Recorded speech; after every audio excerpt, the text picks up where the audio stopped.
Want to unlock the secrets of your website traffic and understand how visitors are interacting with your content? Then you're in the right place, because today, we'll show you how to install Google Analytics on your WordPress site easily using Google Tag Manager. First things first, log into your WordPress dashboard because that's where we'll start the process. Next, go to Google Tag Manager and sign in or create a new account in GTM.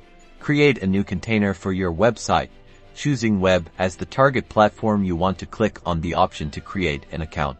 After creating the container, you'll be presented with 2 bits of code. You'll need to copy this now for your WordPress site.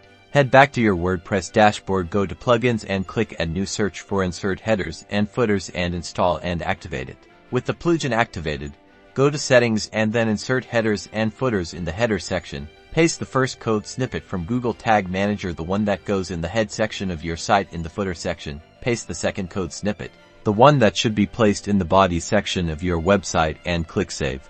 Now go to Google Analytics and create a new account or select your existing account. Once you're in Analytics, navigate to the admin section and click on Create Property.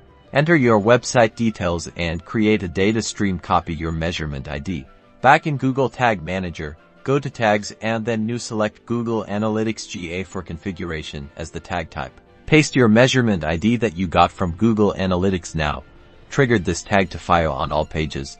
Save the tag. Finally, click Submit in GTM to publish your changes. Now, your WordPress site is connected to Google Analytics. You can start to see data within 2,448 hours in your Google Analytics account, and that's how you can get valuable insights from your data.